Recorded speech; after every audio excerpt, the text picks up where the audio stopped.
ñu wax ay juifs gis nga ñoom après la seconde guerre mondiale ñun yàlla moo ñu defal sutura. dëkk bi nga xamante ne mooy ginnaaw. Uganda. lañ leen naroon jox. pour ñu dëkk fa. loolu de mooy musiba naaru laa xam. fa lañ leen joxoon ba pare ba wax ko ba pare. waxtaan ko ak Nations Unies. pour ñu yóbbu leen fa. ñoom ñu def seen i réunion ne liñ naan terre promise fa leen seen maam ya diggoon ñoom fa la ñuy dem parce que ñoom seen histoire depuis yonent yàlla maam Abraham. te du ñu bëri xam-xam tas si adduna bi. mais bi ñuy ñëw foofu bateau la ñuy ñëw bu ñu leen di yóbbu foofu ñuy dem Israël dëkk bu ne bañ Palestine nangu ni ñëw leen ma héberger leen. Palestine nanguwul. Le bateau en question. s'appelait Exodus. Exodus waaw. Exodus dafa doon wër dëkk bu mu jublu. ñu daw ñu ne ko du fii léegi moo am Angleterre. waaw moo doon coloniser. la nga xam ne mooy Palestine. en 1947. 47 su ma jumutlee après la deuxième guerre mondiale c'était en 1947. mu ne leen bi nga xam ne bateau bi Exodus bi fu mu jublu ñu ne ko du fii. les Américains se sont réunis. Ils se sont dit finalement nañu waxtaan ak suñu xarité anglais yi parce que ñoom ñu ngi coloniser benn terre boo xam ne. mu ngi tudd Palestine. Palestine existait Israël n'existait pas. amul woon. ñoom ñoo imposé indi bateau boobu ak ñi mu yor. mooy ñoom Golda Meir et consort imposé leen teg leen ci suuf si ne leen suuf si moom la seen maam géntoon bu yàgg. xam nga ci l'islam dafa am jàkk ji nga xam ne mooy la mosquée de Jérusalem. dañ doon wax ni ku dem aji yegguloo fa sa aj matul. dafa bokk ci jàkk yi ñu waroon a dem. mais tey kenn dematu fa. kon ñun ñi ngi aji yëpp sa suñu aj mat na parce que dañu waroon a dem ci jàkk jooju lañ ñoo imposer jël fa ay yahut teg leen fa. léegi ñoom ñi fa nekk. ñu ne suñu maam moo ñu waxoon ni suuf si la ñu war a toog keneen ku fi nekk da nga fi jóge. Angleterre ak ñëpp jàppale leen. ñu yor arme di xeex naar yi. tey ñu bëri ñu ngi ci àdduna bi di ñàkk rafetlu la position de la France mais li nit ñi di fàttali. di fàtte tey on parle de quoi on parle de Iran mi nga xam ne deful dara jàpp njàmburam. dëkk ci toog ci dëkkam. Iran ak Israël bokkuñu frontière. Il y a 2000 kilomètres de distance. Arabie Saoudite mu ngi fa. Jordanie mu ngi fa. comme benn partie encore. léegi parce que dëkk boobu moo leen di tiital à chaque fois moo leen di rappeler nit ñoom ay étranger lañu mooy jàppale ñi nga xam ne ñooy jàmbaarloo ak ñoom. D'accord. Israël tey mu jóg. mu ne dafa war a bombarder Iran. parce que Iran dafa bëgg a am une bombe atomique te bu fekkee ne dafa am bombe atomique c'est une menace pour Israël. mais parce que dañu wax ni uranium enrichi à 90%. mooy tax boo ko defee à 90% boo ko defee à un certain pourcentage c'est-à-dire mun nga ko def pour électricité parce que uranium France ak yooyu mun nañu fonctionner. mën nga ko def jusqu'à 60% mais bu nar a dépasser 60% rek. kon ci bombe nga jëm. ñun nañu attaqué Iran pour bañ ko léegi Israël ban légitimité internationale. ban pouvoir de gendarme du monde. wala de gendarme même de la région la am pour mu xool kenn koo xam ne ni ne yaa ngi bëgg a préparer am bombe atomique naa dal sa kaw fu mu ko jëlee. fenn amul fenn. est-ce que du amul deuxième chose. li Iran def nii li Israël def nii tey Irak. Israël Iran dafa nekk di def yëfu boppam yàlla rek a xam ndax am na bombe atomique wala amul man loolu xamu ko. mais Israël fu mu jëlee bombe atomique am France moo ko jox.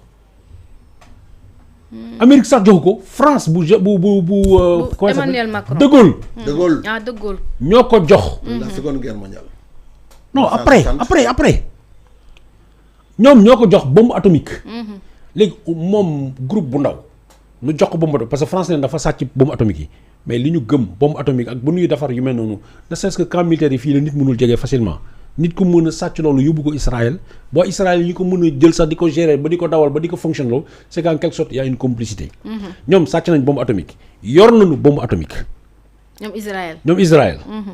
ñu ne keneen du am bombe atomique en violation de tous les droits internationaux yëpp ñu teg ñu violé ko démb dégg naa le communiqué du gouvernement du Sénégal. mais moi je trouve ce communiqué là timoré. dafa yambar. dafa oyof. gis nga booy wax dëgg. bu ko ka tooñ da nga koy njëkk a wax ni yow yaa tooñ. pourtant wax nañ ñu. non nga ne Israël. da ngay nommer ne le gouvernement de Benjamin Netanyahu bu Israël dafa dal ci kaw nit bu ko deful dara muy rey ay civil ciblé ay nit di leen rey di faat seen bakkan. au nom d'une prévention boo xam ne moom dafa violer le droit international parce que kenn joxu ko sañ-sañ boobu mu nar a def. américains yi. ñoom puisque wax naa la ni. américains yi ñoo créé état Israël ñoom ñoo jël bateau boobu nga xam ne Exodus. ñu ne ay millions de nit ñoo ci nekkoon. les personnes là ñan lañu. c'est pas des gens qui sont nés en Israël. ay nit lañ ñoo xam ne dañuy juddu Europe de l'Est. ñii Russie. ñi Pologne ñi ainsi de suite ñu nekkoon la plupart dinañ nekkoon ci kaso yi. moo tax israéliens yi leen wax ni juifs yi leen wax ni. il faut faire la différence entre juif et israélien et sioniste. il faut ngeen def distinction ak loolu. juif diine la. la religion juive. foofu c'est tellement important parce que à l'époque Arthur Balfour bi nga xam ne moo nekkoon le ministre d'État. secrétaire d'État chargé des affaires étrangères. bi muy naxanteeg américain pour sample il a parlé de foyer national pour le peuple juif. oui foyer voilà noonu la tuddoon effectivement. foyer la ñu woon. foyer xam nga ñun moo boobu sax la ñu utiliser woon. xam nga ñun xam nga musulman warul jaaree ci li Israël di def. l'état sioniste. d'Israël li muy def nga bañaale fa juif yi. yàlla dafa wax ni laa nufarriqu bayna ahadin min rusuli xaalu samihna wa ataxna xufranaka rabbana wa ilaykal masir. ne fait aucune distinction. entre les prophètes. nëbboon nga ñu boobu. Abraham yonent la. Ibrahim c'est le père du monothéisme. moo tax ñoo Moïse mooy Moussa. ba nga yegg si Jésus. ba nga yegg si ci Muhammad sallallahu alayhi wa sallam.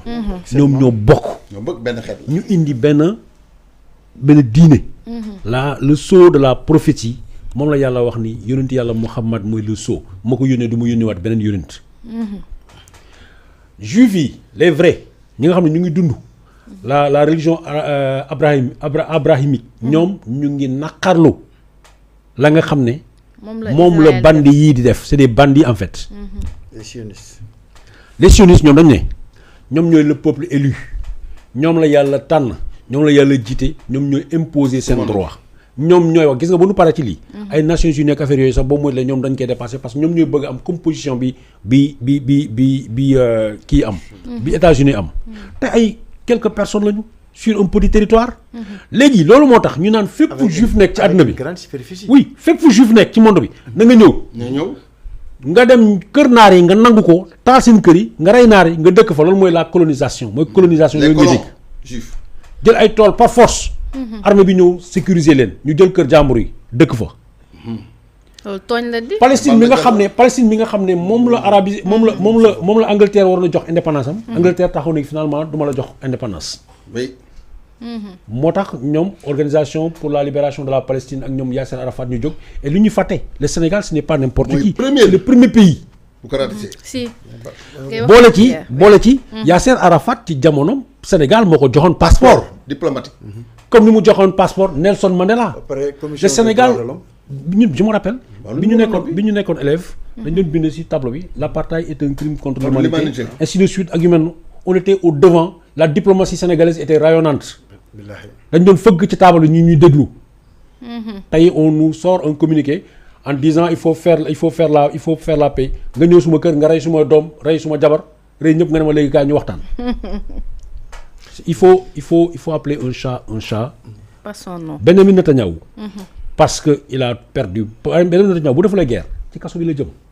il va perdre les élections il va aller en prison. et puis ces pays yow ñi nga xam ne ñoo nekkoon les présidents ay Olmert ak ñoom seen ñi nga xam ne ñoo nekkoon les premiers ministres mais ñoom ñëpp tey. génn nañ ci affaire yooyu. ki nga xam ne le plus grand boucher de l'histoire d'Israël avant ñoo yegg si tey ci Benjamin Netanyahu il s'appelait Ariel Sharon. oui. man j'ai été à Shatila da ngay dégg ñu naan Sabra et Shatila. j'ai été à Shatila à Beyrouth. massacre boobu ak daw yaram. 1500 dëkk lëmm rasé xale ak doom lépp kenn du génn. rendi mooy génocide. man dama dem foofu ci comment on appelle Sabra. mu ngi à l'intérieur de Beyrouth. dafa doy. ces crimes ces tueries en violation de tous les droits internationaux boole ci Israël. li mu def ni ay crimes de guerre la mais Israël comme États-Unis ñoom les crimes de guerre ne s'appliquent pas à eux parce qu'ils n'ont pas signé lu ñu wax la convention de Rome. de Rome la convention de Rome mooy CPI. nga xam ne boo defee ay toj-toj dañ la yóbbu cour pénale internationale. mais lu tax États-Unis tamit di vaciller par rapport à sa participation ci guerre bi. parce que États-Unis moo créé Israël. parce que États-Unis a une dette morale envers les rescapés de ces fours fours crématoires et ces camps de concentration nazis, mais aussi la plupart des gens qui financent les lobbies qui permettent au président d'arriver aux États-Unis, ils sont pour la plupart des lobbies juifs. ñoom ñoo yor xaalis ku la abali bët war la fi ngay joxoñ ñun waxuma la sax en tant que musulman mais en tant que être humain. Sénégal tey man su ma ko doon jiite l'ambassadeur d'Israël du fi fanaan juste ambassadeur d'Israël du fanaan damay tëj l'ambassade d'Israël pour une première fépp fu ñu war a rencontre boo xam ne Israël dafay dem man président du Sénégal du mu fa dem. mais ça c'est mon au départ certes de cette histoire là noonu la même Iran bi nga gis nii avant l'arrivée de l'ayatollah Khomeini avait été en parfaite harmonie avec Israël. tu sais que ba 79. amoon nañ ay ambassades amuloon problème xamul le problème yi boo xoolee tey li ko gën a yokk mooy gis nga arabe yi la première guerre contre l'Israël mais arabe yi dañ defoon benn bopp. mais biñ demee ba guerre ba arrêté. Israël récupéré 78% du territoire sedd Syrie sedd Égypte delloo moo Sinaï mais dañoo xañaat encore gis nga le partage gis nga anglais yi bi ñuy delloo Palestine boobu affaire bi commencé tàng ñu delloo ko la société